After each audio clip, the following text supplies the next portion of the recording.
পুরো দেশের পাশাপাশি বাংলাতেও মহা সমারোহে পালিত হলো রথযাত্রা। মাহেশ থেকে মায়াপুর ভক্তদের ভিড় ছিল চোখে পড়ার মতো। কলকাতায় রথের দড়িতে টান দিলেন মুখ্যমন্ত্রী মমতা বন্দ্যোপাধ্যায়।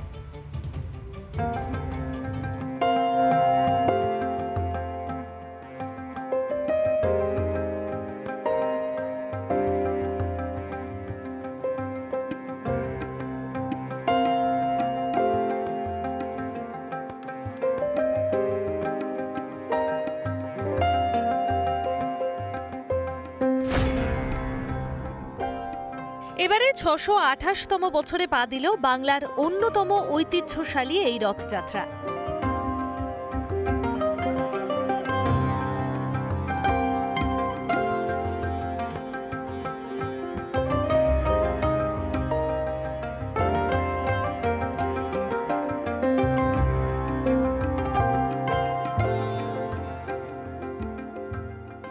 মহেশের রথযাত্রায় সামিল হলেন হাজারে হাজারে মানুষ। এতগুলো বছর ধরে এই বিগ্রহ পূজিত হচ্ছে মাহেশে। এবারেও সকল প্রথা মেনেই পালিত হলো উৎসব।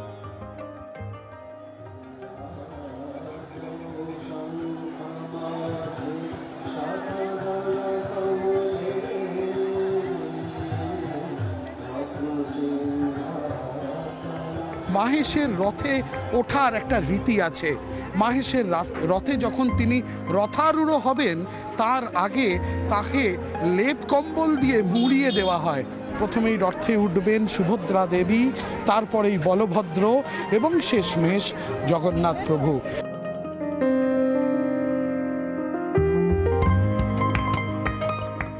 জগন্নাথ দেব, বলরাম ও সুভদ্রা দেবীকে সাজিয়ে তোলা হলো 50 ফুট উঁচু লোহার রথে। এরপর বিশেষ পূজার্চনার পর গড়ালো মাহেশের রথের চাকা। রথের দড়িতে টান দিলেন অগণিত ভক্ত। এখানে প্রত্যেক বছরই আসি, আর জগন্নাথ দেবের টানি, জগন্নাথ দেবের আশীর্বাদ বলি তো 2009 থেকে শ্রীরামপুরে রয়েছে।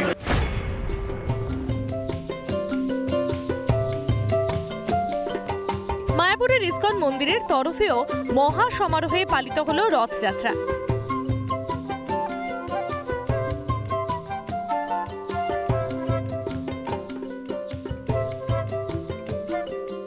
শ্রী চৈতন্য দেবের স্মৃতি বিজড়িত এই রথযাত্রা ঘিরে ভক্তদের উৎসাহে খামতি ছিল না।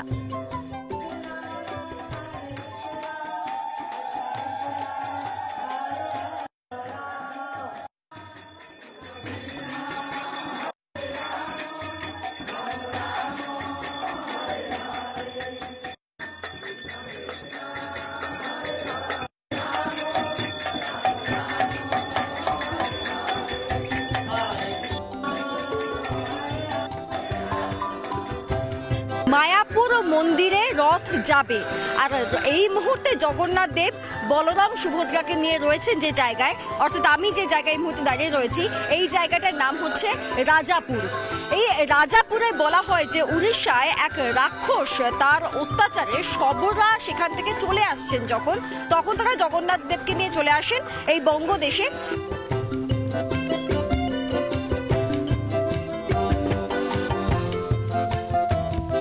বলরাম সুভদ্রার সঙ্গে জগন্নাথ দেবকে নিয়ে আসা হয় সুসজ্জিত রথে।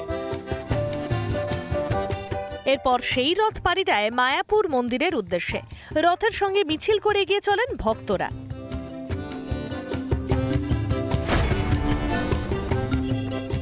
নজর কাড়ল কলকাতার রথযাত্রাও। এই রথযাত্রাটি হয় ইসকনের উদ্যোগে। সুসজ্জিত রথে শহরের বিভিন্ন অংশ পরিক্রমা করেন জগন্নাথ দেব। বিকেলে রথযাত্রায় সামিল হন মুখ্যমন্ত্রী মমতা বন্দ্যোপাধ্যায়। প্রদীপের থালা হাতে আরতি করতে দেখা যায় মুখ্যমন্ত্রীকে। রথের রশি টানতে দেখা যায় মুখ্যমন্ত্রীকে। রথের দড়িতে টান পড়ল দমদমেও। এছাড়াও বাংলার আরও বেশ কয়েকটি রথযাত্রা এদিন নজর কেড়েছে। জাঁকজমকের সঙ্গে পালিত হলো 300 বছরের পুরনো গুপ্তিপাড়ার রথযাত্রা। উপস্থিত ছিলেন হুগলির সাংসদ রচনা বন্দ্যোপাধ্যায় ও সদর মহকুমার শাসক স্মিতা সান্যাল শুক্লা। মঙ্গল আরতির পূজা পাঠ, নাম সংকীর্তন শেষে রথের রশিতে টান পড়ে। মহিষাদলেও একই রকম উৎসাহের সঙ্গে পালিত হয় রথযাত্রা। রানীগঞ্জে রাজ পরিবারের প্রাচীন রথযাত্রাকে কেন্দ্র করেও রাস্তায় ঢল নামে ভক্তদের। এদিনের রথযাত্রায় বাংলার দিকে দিকে ধ্বনিত হলো জয় জগন্নাথ রব। রিপাবলিক বাংলা। নজর রাখবো আমরা অসমের দিকে। অসমে সেখানে বন্যায় বিপর্যস্ত একেবারে চারিদিক। গত 24 ঘন্টায় 8 জনের মৃত্যু হয়েছে। সব মিলিয়ে সেখানে বন্যায় 66 জন প্রাণ হারিয়েছেন। এবার অসমের 4 জায়গায় ব্রহ্মপুত্র জলস্তর বিপদসীমার উপর দিয়ে বইছে। বন্যায় ক্ষতিগ্রস্ত প্রায় 30টি জেলার প্রায় 24 লক্ষ মানুষ। রাজ্য প্রশাসনের দাবি জল একটু একটু করে নামতে শুরু করেছে, কিন্তু আবহাওয়া দপ্তরে অন্য কথা বলছে। আরও 1 সপ্তাহের মতো এই বৃষ্টি চলবে বলে পূর্বাভাস দিয়েছেন তারা। অসমের দিকে নজর রাখতেই হচ্ছে আমাদেরকে, কেননা বিপর্যস্ত পরিস্থিতি একেবারে অসমের। গত 24 ঘন্টায় 8 জনের মৃত্যু হয়েছে বলে এখনো পর্যন্ত জানা যাচ্ছে। সব মিলিয়ে সেখানে বন্যায় এখনো পর্যন্ত 66 জনের মৃত্যু হয়েছে। অসমের 4 জায়গায় ব্রহ্মপুত্রের জলস্তর বিপদসীমার ওপর দিয়ে পড়ছে এবং যার ফলেই কিন্তু সমস্যায় পড়ছেন সাধারণ মানুষ।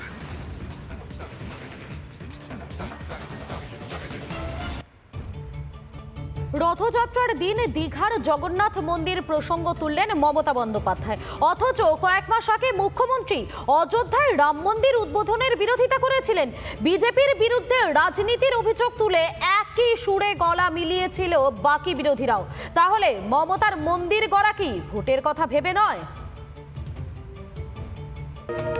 আমাদের দীঘাতে মন্দিরও তৈরি হয়ে গেছে, কিন্তু একটু কিছু কিছু কাজ বাকি আছে। পুজোর পর ওটা উদ্বোধন করব।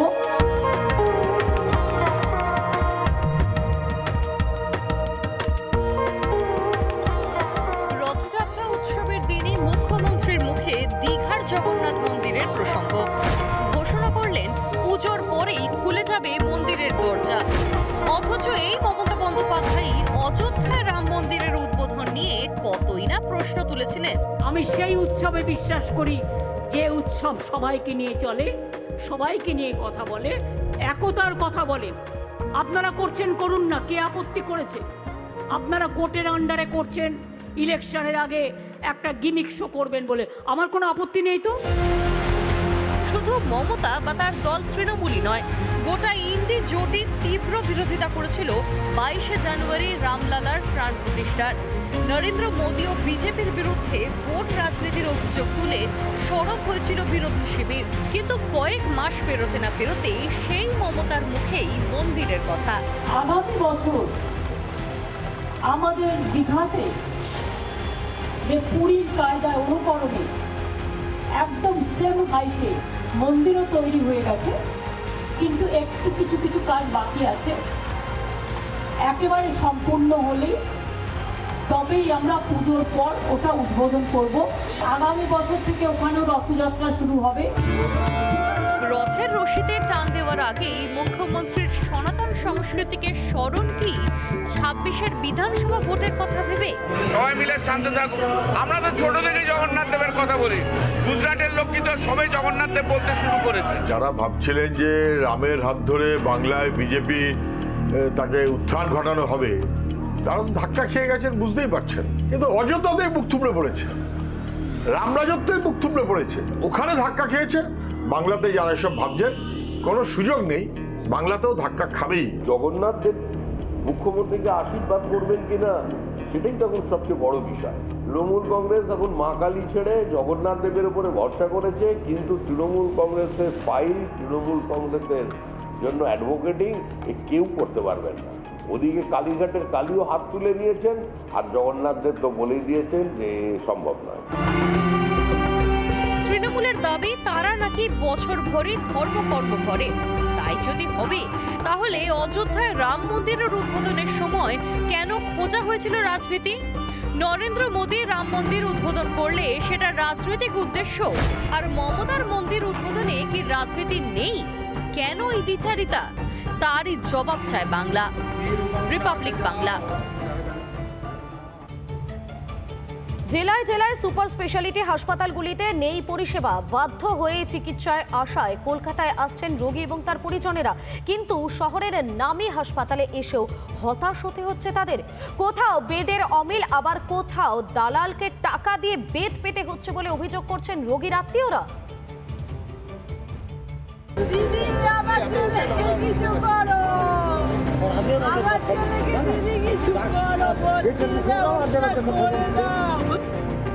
বেড না মেলায় কাঁদছেন রোগীর পরিজনরা, কিন্তু তাতে কি?